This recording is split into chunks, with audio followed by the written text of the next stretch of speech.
Oi, gente, sejam bem-vindos ao nosso segundo episódio do Psicocast. Estamos aqui hoje com o Jonathan. Ele veio falar um pouquinho com a gente sobre negritude. Eu sou a Camille.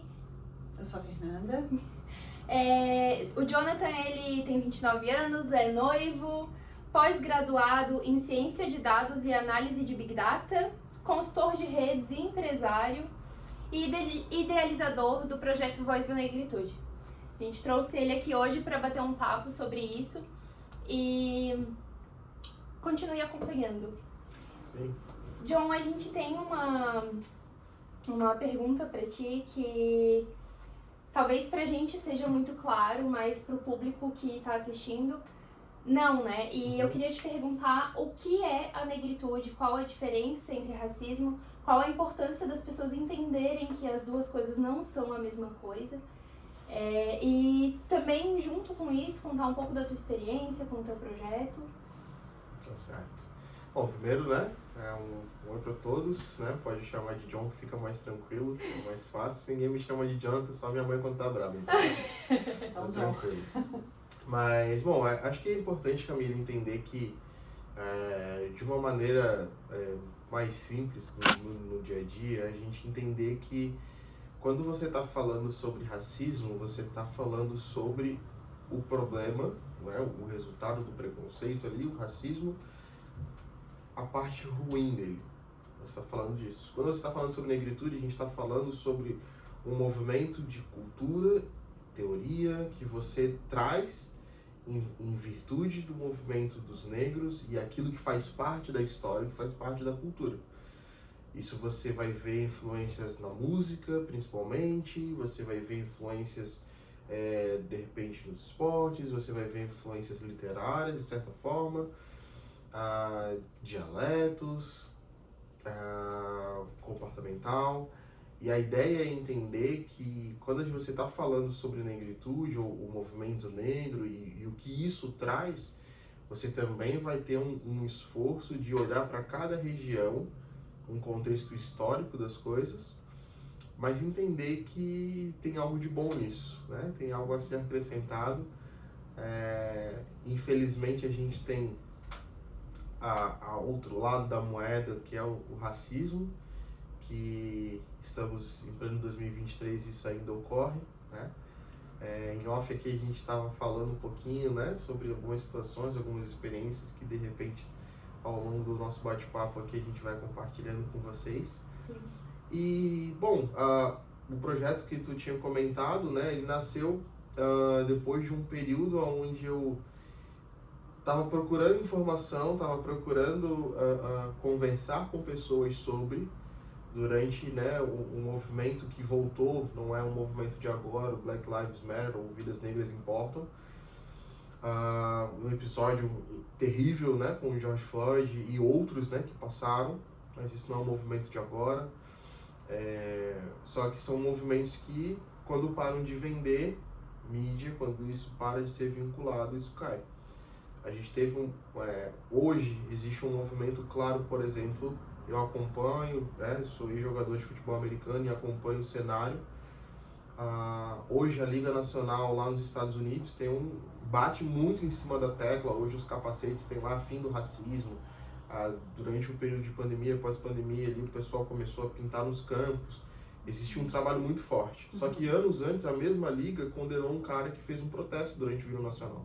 E é um cara que até hoje tenta voltar. Ele está há mais de 6 anos sem poder jogar. Entende? Porque ele ajoelhou no hino nacional contra a violência contra os negros. Aconteceram vários casos. Em contrapartida, isso traz de novo aquele princípio da negritude, de você entender uma cultura, um movimento histórico e o que esse cara hoje representa, que talvez o pessoal já ouviu falar sobre o Colin Kaepernick, tá? Que ele era quarterback no time do São Francisco 49ers. Tem uma matéria sobre ele, tá? No serviço de streaming da Netflix, então, que é Colin em preto e branco, que conta a trajetória dele. E como você vê que isso, quando vende, ok. Então, a Liga naquele momento condenou, depois aquilo vendeu. Ele é um ex-atleta hoje que tem uma campanha muito forte, salvo engano, com a Nike, em relação a demonstração do racismo e as consequências disso, né, do preconceito, mas a coisa vai mais além. Legal. Então é mais ou menos essa ideia de que realmente a negritude é esse fortalecimento da identidade, Sim. para poder atravessar através do desafio que é o racismo e a discriminação. E você fazer isso perdurar durante, né, os anos, as gerações, a você trazer esse resgate, porque uma coisa é eu que venho de família negra, que vivi isso, ter isso embarcado. Isso é um contexto que é normal. Agora, o que não é comum, e aí é importante trazer o contexto de cultura, principalmente. Eu sou um apaixonado por cultura. Eu acho que a gente precisa conhecer as culturas, a gente precisa entender, né? Isso começa dentro de casa.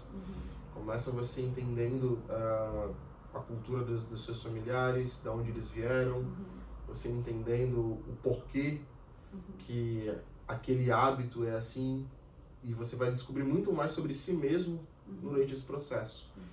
Eu tive a experiência de estar procurando a árvore genealógica da minha família, achei até 6, 7 gerações para trás de mim. E como eu falei, assim, eu comecei a entender muito mais coisas sobre mim do que não necessariamente sobre a minha família. E é legal como as coisas vão se encaixando, assim, né? Você vai entendendo, vai procurando informações, você vai enxergando aprendizado em todas as coisas, aquilo que antes parecia uma limitação, você começa a olhar de outra forma, e tudo está relacionado a essa questão cultural, né? De você fazer com que isso chegue a outras famílias, outros povos, vamos dizer assim, né? Você romper a bolha e conseguir fazer. E é isso, o movimento do Voz da Negritude teve o nascimento dele, o propósito era esse, era romper a bolha. É lógico que quando eu estou falando sobre quem sofre racismo, eu estou falando para um nicho, estou falando para uma bolha. É lógico que quando eu estou falando sobre quem sofre o preconceito, estou falando para aquele público-alvo. Mas quando eu falo como lidar com isso, como eu falo como ajudar com isso, quando eu falo, aí eu falo para fora da bolha. Porque todos podem ajudar. Sim. Todos podem, mas não é meu lugar de fala, cara. O lugar de fala é você estar junto, e você que tem um amigo, você que tem um parente, você que tem um namorado ou namorada que passa por uma situação dessa, saber como ajudar. No final do dia, somos todos seres humanos, somos todos assim. Então, o nosso lugar de fala deveria ser essa empatia no seu mais puro e simples modo de você olhar uma vida e se importar com ela. Que o teu projeto, a conta no Instagram, essa discussão sai da bolha automaticamente e transborda para que as pessoas possam ver essa dor. Claro. Porque quando a gente não fala dela, ela está, né? Mas então, quando o branco não fala dela ou não escuta dela, ou claro, não escuta, ou não porque não quer, ou porque não acessa o conteúdo. Não então, tem nenhum diálogo. Não. A verdade é que tem você esse espaço não tem de ouvir a dor. O O espaço de entender que há outra pessoa sentindo uma dor que não é tua. E não por isso ela não existe. Né? Eu acho que isso então, eu entendo a relevância e daí se faz sentido, né? Do trabalho, das ações, do movimento da negritude, para que o branco possa olhar para essa dor e entender que ela existe. E é uma realidade. Então a bolha transborda, né? E se torna acessível para que todos possam. Daí sim, né? Porque também daí me parece muito inapropriado que essas pessoas estejam numa bolha. Então, o que é isso senão uma discriminação, né? Então, assim, essa dor é dessa bolha. Então, é de um outro lugar, que não é o todo. É como eu falei então, anteriormente, né? Separa. É você ter a empatia no seu mais puro e simples entendimento. De olhar para um ser humano e isso ser o suficiente para você se importar. Porque é uma vida. E vidas importam. Todas as vidas importam. Okay? Quando a gente nasceu o projeto, vamos lá, eu procurei informações, podcasts, etc, achei pouca informação. E dentro do meu grupo, e aí, né, frequento igreja e tudo mais, dentro do nosso grupo tinha pouca informação. E aí eu comecei, cara, posso montar um espaço aqui para falar sobre o assunto? Não pode. A gente lida muito com um jovem, adolescente, E eu falei, cara, tem pessoas aqui, e aí um bairro de periferia, então eu falei, cara, o meu público tá aqui, vamos tentar falar a respeito. E no primeiro dia que a gente se reuniu, eu fui marcado por uma menina, né? Eu sempre brinco quando eu vou falar sobre isso, que eu falo que é uma menina não negra. Porque a gente sentou na reunião e eu perguntei para as pessoas qual era a expectativa delas, né? Expliquei o projeto, a ideia era a gente ter diálogos, ter uma conversação aberta, não ficar focando na dor, mas mostrar que ela existe e como lidar com isso, e mostrar que existem pessoas que poderiam ser referências novas, né? E esse era o principal motivo, e fazer com que as pessoas consigam lidar com isso, né? Saber como lidar com a situação do racismo, do preconceito. E ela falou uma coisa que me marcou muito, assim, ela disse, eu sei que eu não sou negra, mas eu tenho amigos que são e eu não sei como ajudar. Então eu quero aprender a poder ajudar. E isso me marcou demais, porque é a gente saindo da bolha. Então a gente teve uma primeira reunião um pouco mais discreta, com umas 12 pessoas, aproximadamente. Eu convidei um amigo de infância que faz parte do Grupo Mandela, lá da UFSC, e é um grande amigo meu, e é aluno de Direito também na Federal. E eu convidei ele para conversar um pouco com a gente. Estava previsto 40 minutos, nós ficamos 2 horas conversando e depois mais 4 horas em off, jogando e conversando, né? Então foi completamente, foi uma experiência surreal. Mas é entender que quando a gente está falando sobre o assunto, no projeto, no caso, né, que a proposta era essa, era fazer com que as pessoas elas enxerguem primeiro quando você falou, né, não é porque eu não sinto que a dor não existe, ela tá lá. Então a primeira coisa é conscientizar as pessoas que existe. Ao mesmo tempo eu conversei com um rapaz no mesmo ano, eu tava conversando com ele e eu falei, não, cara, pô, o racismo tá aí, não sei o que. Ele, não, cara, não é possível, ainda existe. Eu falei assim, cara, tu sai de casa, tipo, sabe? Que mundo que tu acha que tá vivendo, cara? Que tu acha que não existe preconceito, que tu acha que não existe racismo ainda, né? Então, a minha proposta, e aí quando você começa a ouvir as pessoas lá, que a gente faz uma mesa redonda quase, né? Sem mesa, só as cadeiras ali, a gente senta, conversa sobre o assunto. E eu sempre abro um espaço e pergunto, né? Se alguém passou alguma situação que queira compartilhar, porque às vezes a pessoa também não quer compartilhar, às vezes é uma situação muito crítica. E dentro das várias que eu ouvi, eu lembro que tinha recém-iniciado o ano, e o rapaz tinha ido num supermercado, ele e um colega, e eles foram falar com um menino que trabalhava no supermercado. E eles estavam com aqueles moletomzinhos assim, que tem tipo um bolso canguru assim. E o colega que não era negro, na hora que saiu do supermercado, foi saindo tranquilo. Ele que era negro, o gerente parou ele, dono do supermercado. E aí o dono do supermercado falou assim, ó, esvazia os bolsos que eu sei que tu tá roubando. E o cara falou, não, como assim, cara? Tem nada, não, tem câmera aqui, eu vou te quebrar e não sei o que. Começou a ameaçar ele de morte, começou a falar que ia bater nele no bairro, fez o menino passar por uma situação extremamente constrangedora. E eu tô falando isso não é da década de 90. Eu tô falando de coisas que aconteceram agora, sabe? Então, a minha proposta é fazer com que as pessoas entendam que isso acontece ainda hoje, mas que isso não é o fim. Isso não é o fim, isso não deveria ser o nosso foco principal, na minha opinião, quando a gente está falando sobre o nascer ou renascer, ou expandir a cultura, o movimento negro, porque ele é mais do que isso. A dor, ela existe, ela é importante, mas eu estou mais interessado em falar com quem está sofrendo a dor do que sobre a dor, nesse sentido, sabe? Eu quero mostrar para a pessoa que a dor, ela existe e infelizmente vai ter poucas coisas que ela possa fazer para mudar isso, mas ela pode saber como lidar com isso. Porque depende de cada um de nós, não é uma pessoa específica que vai mudar isso. Quando a gente está falando sobre a dor do racismo, você precisa levar em consideração que é diferente para uma pessoa que nunca nem experimentou isso. Com certeza. Por exemplo, a minha noiva, ela vem de um lugar onde isso nem existe. Então ela nem sabe que existia a coisa, ela não sabe como é. E quando ela começou a perceber, andando comigo, ela falou, não, mas espera aí, isso é um absurdo? Eu falei, então, É um absurdo, mas é a realidade, É uma infelizmente. né? Então, eu acho que esse movimento mesmo de fortalecimento dessa identidade, imagino que seja esse lugar, talvez, dessa construção. É como dizer assim, não é construção de uma pessoa nova, de uma ideia nova. Agora eu não vou saber referenciar, depois eu posso colocar ali. Mas é de um mundo novo. Acho que Fanon disse alguma coisa assim, que eu não vou só criar uma pessoa nova ou uma ideia nova. Vou criar um mundo novo. E não é de hoje para amanhã, não é, mas é algo necessário, né? Porque a partir de uma visão de um mundo já determinada, eu normalizo aquele sofrimento que eu vivo.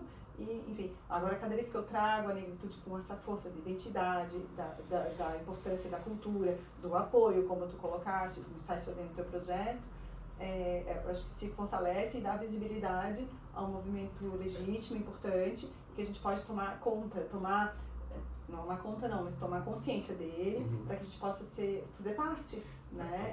A gente, todo mundo, como tu disseste, né? Todas as vidas. A palavra mais importante para mim que você usou agora foi construção. Porque a gente recebe situações de pessoas completamente quebradas com isso. A gente teve caso, por exemplo, lá no Voz da Negritude, de uma moça já com uma idade um pouco além, mãe de família, e ela tinha um trauma da infância, uma coisa que destoava 30, 40 anos da vida dela, que ela tinha um problema com o cabelo. Então ela não aceitava o cabelo dela natural. Quando a gente começou a construção ou reconstrução de que a cultura do negro ela é importante e não é um problema, quando a gente começou a entender que aquilo que te diferencia também é aquilo que vai te destacar, e você tem que aprender a olhar de uma outra forma para isso, você pode olhar de outra forma para isso e não enxergar de repente, porque um grupo X ou a sociedade, ou enfim, diz que eu tenho que usar esse tipo de padrão. Não, você tem as suas características, as suas peculiaridades, e a gente viu o processo de transformação dessa mesma mulher, entendendo que aquilo que ela passou foi um episódio e não que marcava a vida dela. O que eu sempre falo para as pessoas é que se você teve uma frustração no seu passado, um problema, você não é essa frustração e você não é esse problema. A sua vida ela continua e aquilo foi uma vírgula no seu processo, na sua jornada de vida. Então é importante entender que o trabalho, e aí foi muito feliz com esse comentário, a construção. Porque a gente pega pessoas que elas... Bom, eu já passei por isso. Vou falar pra vocês em vez de falar das pessoas. Eu já quis me rejeitar e eu questionei várias vezes a mim mesmo por que eu nasci negro. Eu passei por uma experiência na época de escola onde eu pedi perdão para um menino que era racista comigo. Ele passou 3 anos com essa situação, me atacando, me xingando. Eu virei para ele e falei assim, cara, me desculpa porque eu sou negro. Eu não pedi para nascer assim. Entende? Quer dizer, o que a vírgula às vezes te acompanha durante um bom pedaço, né? De colocar uma vírgula, mas às vezes ela não é uma vírgula, né? É uma construção, ela é uma existência dessa vírgula. E a necessidade de construção de você olhar para a sua identidade, olhar para o seu cabelo, para a sua roupa. Olha, eu já passei diversas situações assim, extremamente complexas, emocionais, assim. E eu tinha um problema gigantesco com a minha identidade e a minha autoestima. Sim. Entende? Fazendo uma ponte nessa tua colocação, a gente te pergunta assim, se tu fez uma relação, fazendo a minha colinha aqui, né? Se tu percebes alguma relação, se existe relação acerca das ações, acerca da negritude e uma relação desse movimento com o aumento ou o incremento do bem-estar e da autoestima, que é isso que tu está dizendo.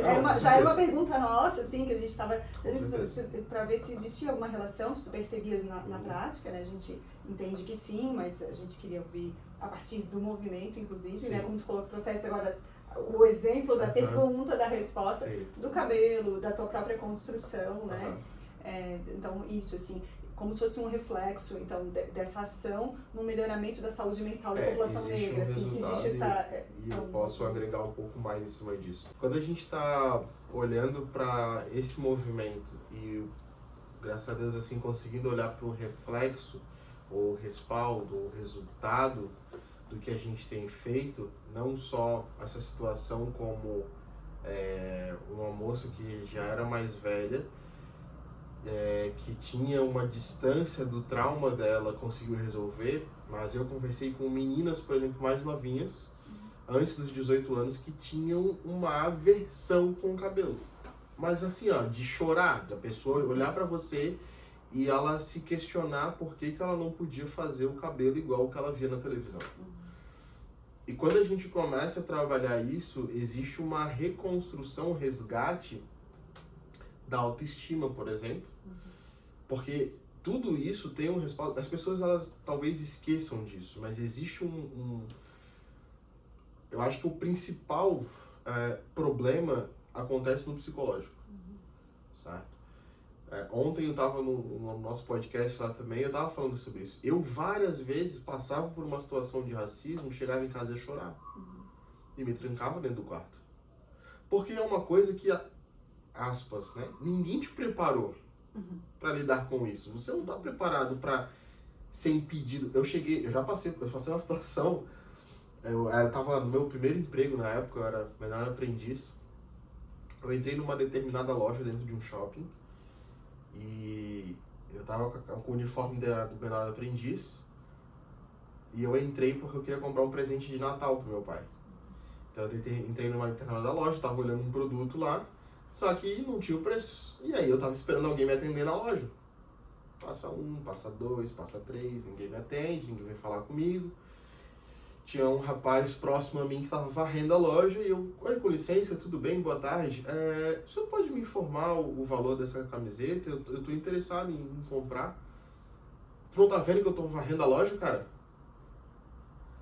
Aí eu olhei assim, não, senhor, me desculpe então, tem alguém pra me atender? Não me incomoda, não sei o que e tal. E ninguém veio falar comigo na loja.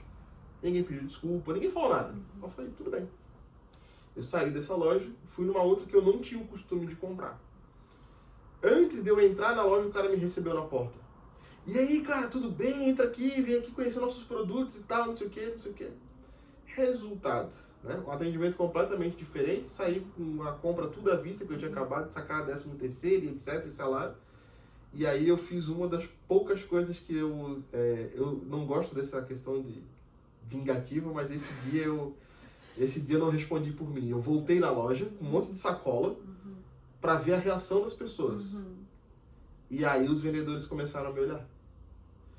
Então, quando você... Isso eu tinha 18 para 19 anos. Agora tu imagina uma criança com 12 anos passar por situações assim. Imagine você ser impedido de entrar num lugar.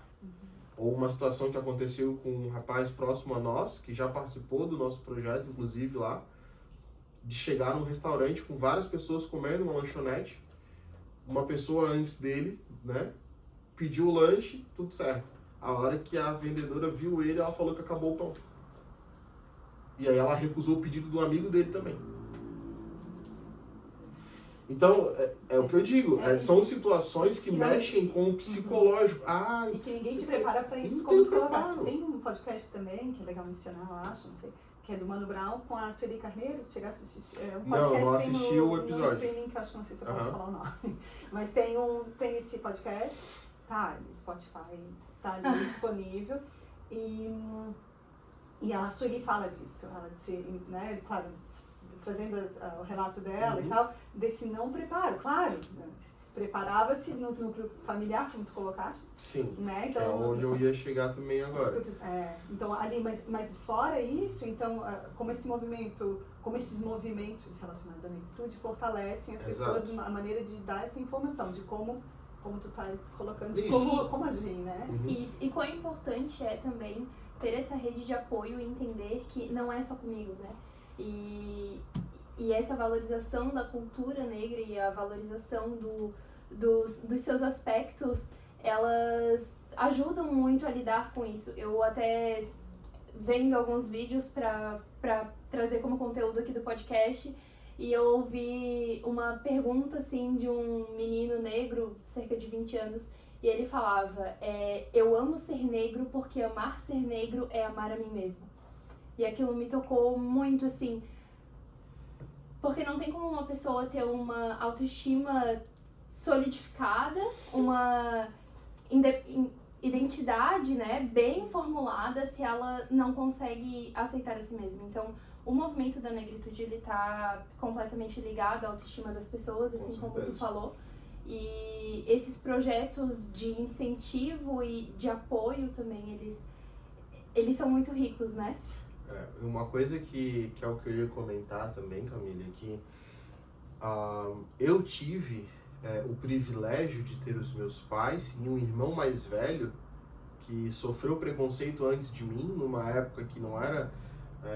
Pra vocês terem uma noção, eu cresci com tanto trauma das coisas que eu detestei a ideia de ir para um colégio particular no ensino médio. Eu chorei pra minha mãe, eu falei, não, me manda pra lá.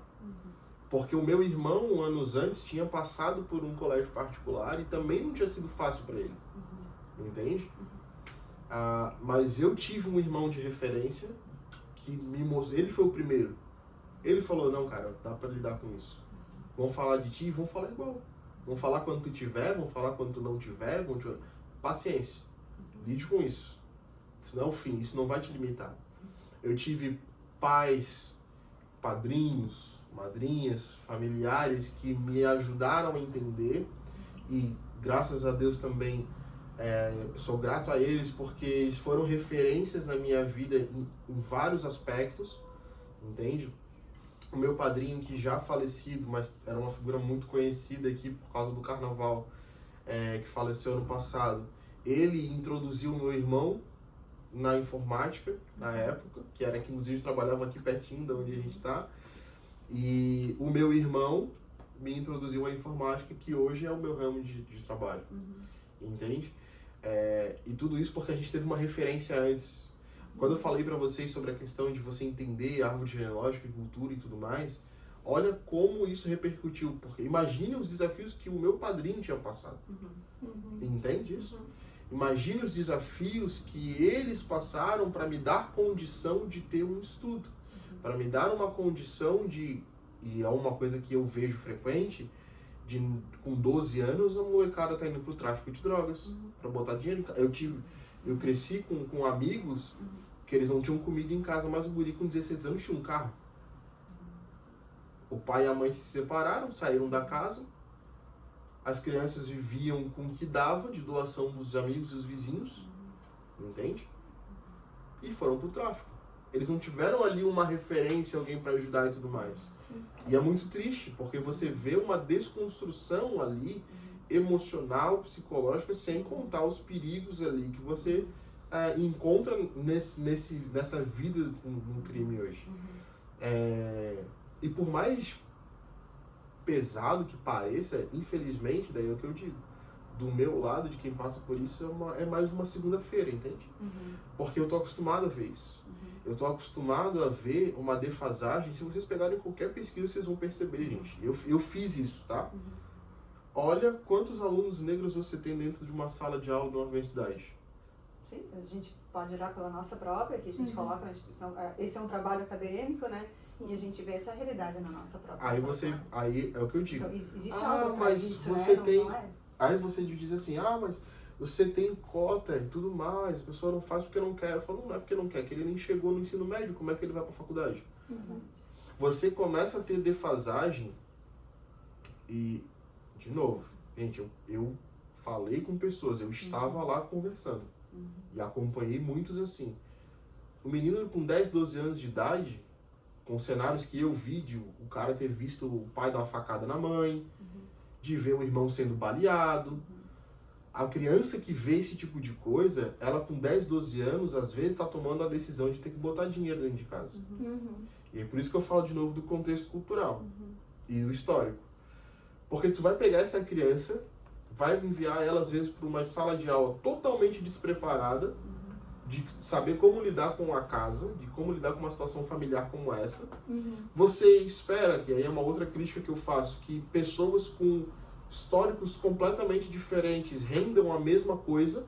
Elas não vão render porque são pessoas diferentes, cada um tem a sua qualidade e cada um tem os seus problemas. Tá? Mas você não entende isso. É lógico que tem muitas escolas que tem um trabalho, um acompanhamento psicológico, a gente sabe que infelizmente não é fácil. E muitas vezes é professor uma ou um realidade apoio não do ensino é particular. muito incentivado. Às vezes é uma realidade do ensino particular, sim. Mas a gente está falando, Camille, de novo, de uma situação que acontece, por isso que eu estou falando esse resgate, que é diferente acontecer isso comigo hoje com 29 anos e uma criança com 12. E não tem E é argumentos isso- para isso. Uma criança de 12 anos Ela ainda não não sabe formou. exatamente. Não sabe Ela se ainda não defender. foi. E é aquela história de não ter a referência como uma E aí instrução de entra- como encarar, como E aí enfrentar entra a isso. realidade da Estrutural, outra que é coisa, que é diferente, você né? apresentar projetos como esse do Voz da Exatamente. Negritude, que esse era o propósito. Era, cara, você não tem a referência, mas eu quero ser uma referência para você.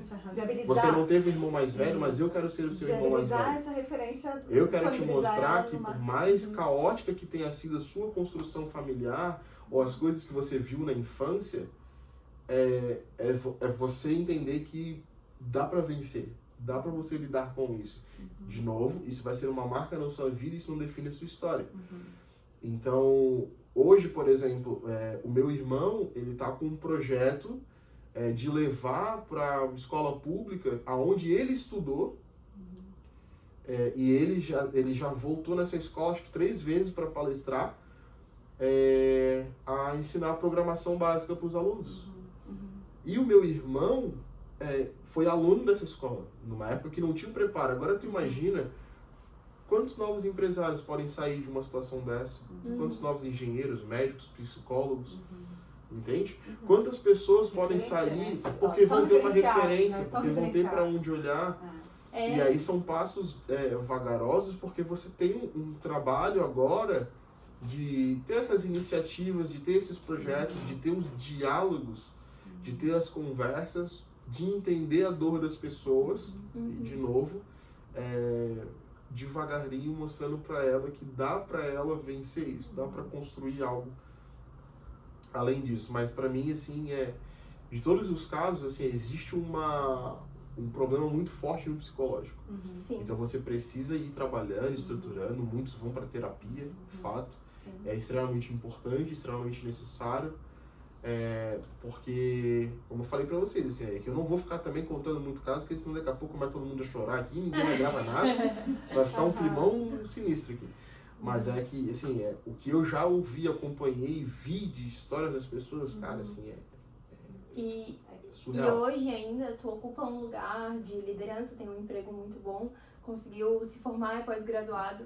E é muito importante também apresentar para essas crianças, para essas pessoas, que existe um protagonismo negro também em lugares de liderança. Porque muitas vezes a nossa sociedade, quem ocupa os maiores cargos de liderança são pessoas brancas. E, portanto, ver aquilo no nosso dia a dia, algo tão naturalizado, a criança, principalmente, ela entra naquele lugar de eu não posso vencer na vida. Mas quando ela vê que, opa, ali tem um homem negro, ali tem uma mulher negra ocupando aquele lugar de liderança e eu posso também ser, de alguma forma, importante, ocupar esse cargo e ter um protagonismo dentro da sociedade, assim. Não que só dessa forma que a pessoa seria importante para a sociedade, porém, ela entender que ela pode chegar nesse lugar se ela quiser. Existe um ponto aí, Camila, muito importante no que você está comentando, porque culturalmente falando, historicamente falando, aonde é que é mais fácil tu ver uma referência? O negro famoso no pagode, no esporte, ou um médico negro famoso? Então, o que é que tu acha que vai acontecer com um menino de 14 anos que tem acesso à informação? Onde é que é mais fácil ele ver informação? Tu acha que é mais fácil ele saber do jogador de futebol que é famoso e negro, do cantor, nada contra o futebol, nada contra o pagode, não é isso? Mas o que tu acha que é mais fácil dele ver? E, consequentemente, vai ser uma referência para ele.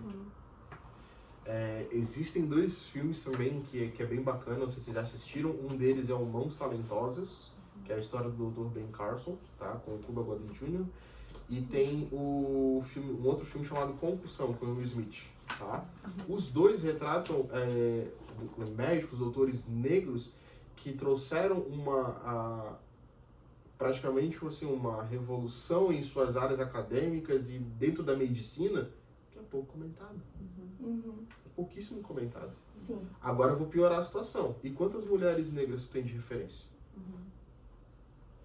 Eu tenho certeza que do top 3 segundos pensando, veio a Oprah e é isso, cara. É mais alguma coisa. E aí, por isso que eu falei no início, antes da gente, né, estava conversando em off ali, pra mulher é muito pior. Sim. A mulher negra que ela passa isso porque ela já não tem como mulher muito pra onde olhar. E como mulher negra, piora a situação. Então, existe esse trabalho da gente romper a bolha, como eu estava falando antes, de você entender que existe um trabalho de olhar para o lado psicológico, de olhar para a autoestima, de olhar para a identidade. E nós tivemos várias pessoas, inclusive teve um menino que participou conosco. Depois da reunião, ele estava visitando a nossa reunião e ele falou se eu queria falar. Eu falei, meu Deus, e agora? Tá, fala aí, não tem problema. Ele falou, cara, o meu professor na escola falou que eu tenho um potencial para fazer uma prova, um concurso e tudo mais, e eu não acreditava em mim. Só que olhando vocês, agora eu sei que eu posso. Nossa. Então eu vou estudar. A riqueza do movimento. Sim. Não, aquilo ali acabou com a riqueza reunião desse toda, movimento. porque aquilo ali Faz valeu a sentido, reunião. né? Valeu a Sim, reunião mostra toda. esse quase líquido resultado Exato. da... Porque o propósito era esse, era Sim, mostrar pra ele que ele não tinha um referencial. Aí, de novo, existe uma série de coisas que você vai olhar, família, etc., autoestima e o psicológico. Mas quando eu tô ali naquele momento e eu consegui ser uma referência pra alguém, eu falei, cara, é isso. Sim. Aí eu consegui mostrar algo além. E aí, de novo, eu falo, né? Tu tava comentando sobre os lugares de liderança e tudo mais. Não é uma questão de ostentar, não é uma questão de querer se achar, mas é dar oportunidade para que outros possam fazer melhor, para que outros possam enxergar e que isso também é uma opção.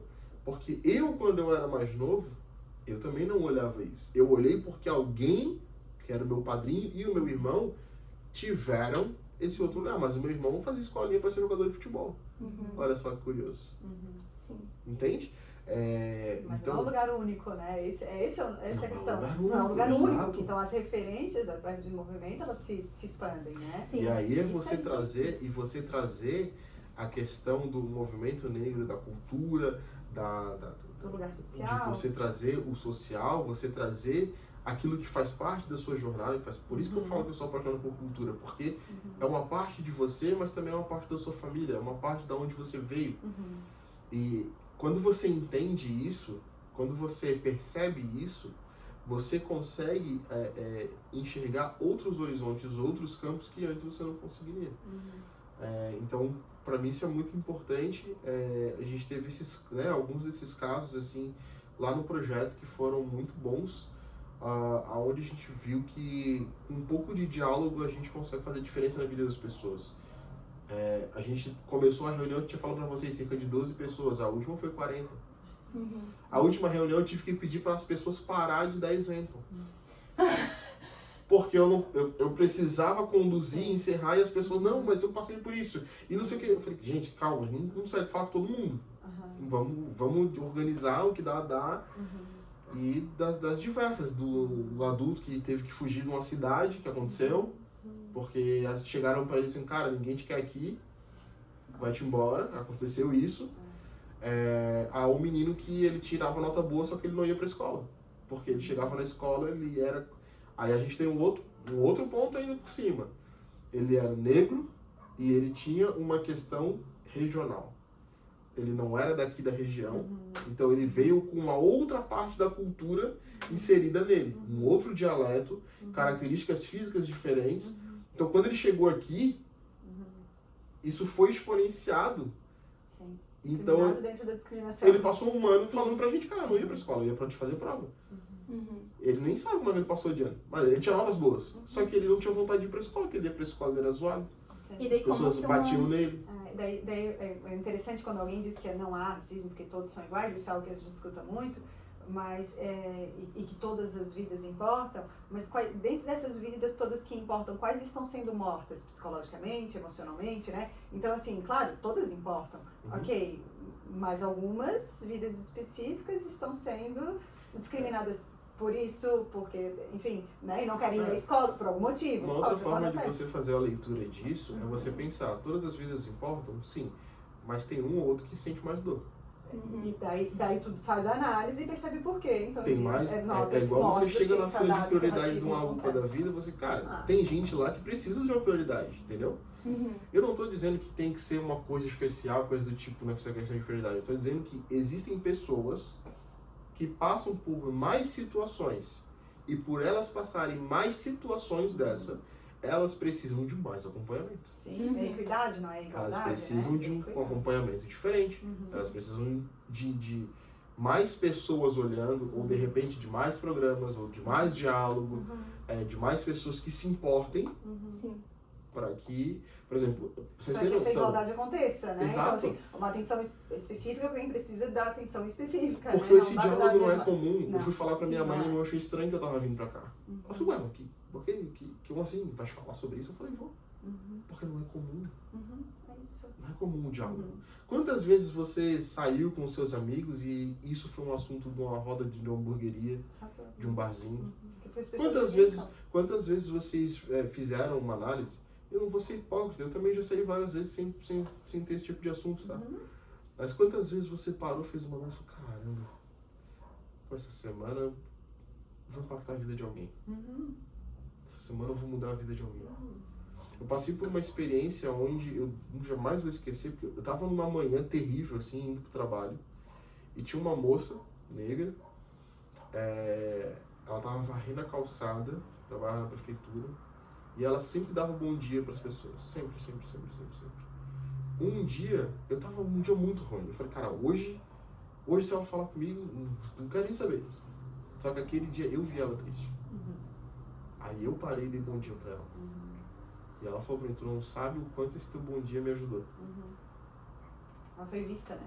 Ela foi vista.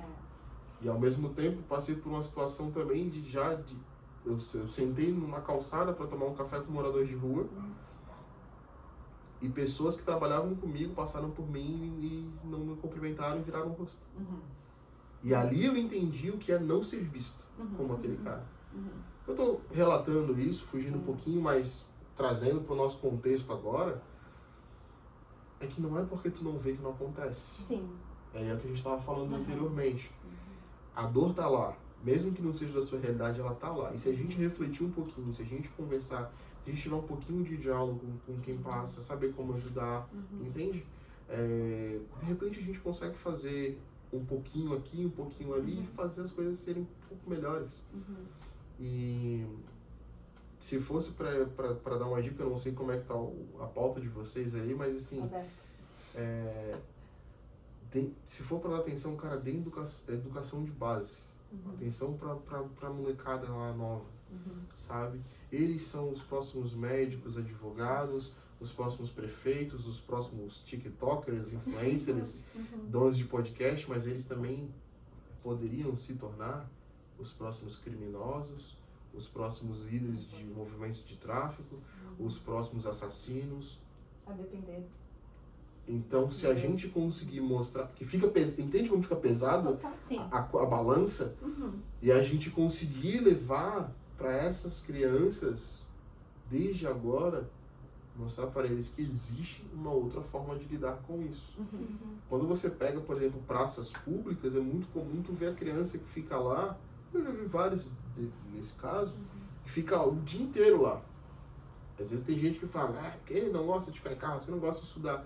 Claro que se ela chega em casa, toma surra de corrente do pai, que nem eu vi, toma surra de corrente do pai, a mãe tá cheia de cocaína na ideia, tu acha que ela vai gostar de ficar dentro de casa? Que é o ambiente onde eu vi criança crescer. Sim. Você espera que ela pense Ela o quê? quer o quê? Exato. Graças a Deus que tinha praça, entende? Sim. Com a referência que ela tá tendo, né? Que ela tá recebendo. Porque a coisa começa a pegar muito nesse processo, e aí também vocês vão falar com muito mais propriedade que eu, sobre a idade que existe um campo de formação. Existe um momento de formação da nossa identidade durante a pré-adolescência e durante a infância. De 0 a 6 existe um período de formação, depois acho que de 6 a 12, se não me engano. Mas existem momentos ali de formação que são cruciais e que condizem, infelizmente, com momentos onde a gente tem uma falta de estrutura, por Sim, exemplo, uma como eu tô vulnerabilidade falando, a maior. vulnerabilidade Sim, maior. nesse... Por exemplo, nas escolas, Uhum. é o que era um exemplo, né? Eu sou ainda de uma época na escola onde eu chegar em casa e dizer que um coleguinha na escola me distratou, coisa do tipo, isso era tido como ser só uma pessoa mais reclamando, entendeu? Uhum. É claro que eu falar isso pros meus pais era diferente, Sim. entende? Uhum. Mas eu não tinha, tirando os meus pais, e aí como todo bom adolescente, chega uma hora que a gente não quer mais ouvir os pais, né? Na aborrecência ali, a gente não quer mais dar muita opinião, mas aí tu não tem mais com quem falar, tu não tem mais com quem conversar e tu não tem mais uma referência. Então acaba sendo complexo. A ideia é que a gente consiga, né, e eu acredito que vocês também vão chegar a outros lugares com o processo de vocês hoje aqui com o podcast, mas também com a vida de vocês, com tudo aquilo que vocês vão aprender durante, né, esse projeto, né, e que a vida acadêmica de vocês também se torne melhor e que um dia vocês possam também influenciar pessoas, ajudar pessoas, né, se fosse para deixar uma frase para vocês, a gente ter mais empatia pelo próximo, sabe? Se importar um pouquinho mais, cara. Sabe, não custa a gente esperar um pouquinho, ceder um lugar. Meu Deus, hoje tudo parece que precisa ter um ganho. Hoje, para você ver uma pessoa levantar no ônibus e dar lugar para alguém, parece que tem que dar dinheiro. Hoje, para você ver uma pessoa esperar, parar, o semáforo tá no amarelo, a pessoa tá atravessando, cara, espera, calma, não precisa buzinar, todo mundo vai chegar onde tem que chegar, calma, espera um pouquinho, sabe? Às vezes a falta de empatia, ela também se torna comum. A gente não vê a empatia, então fica comum. A gente não vê pessoas se importando. E daí quando tu vê uma pessoa sendo gentil, todo mundo fica, nossa, mas era pra ser normal isso. É uma vida, é um ser humano, é uma pessoa que merece respeito, que merece dignidade. Mas eu acho que juntos a gente vai chegar num lugar melhor. Isso aí. Torcemos por isso. Finalizamos então o nosso segundo episódio, né? Muito grata a tua presença, toda a tua experiência. Imagina, o prazer foi meu. É sempre um prazer que nós possamos ter outras oportunidades iguais, né? Foi muito rico, tenho certeza, a gente consegue aprender demais com isso. E quero deixar também o convite para você que está assistindo. Se tu quer aprender mais sobre o tema, dá uma olhadinha nos nossos próximos episódios. A gente vai ter muitos episódios ainda por aí. Episódios que falam sobre racismo também, sobre branquitude. E fica o convite para acompanhar nosso canal. Obrigada. Obrigada.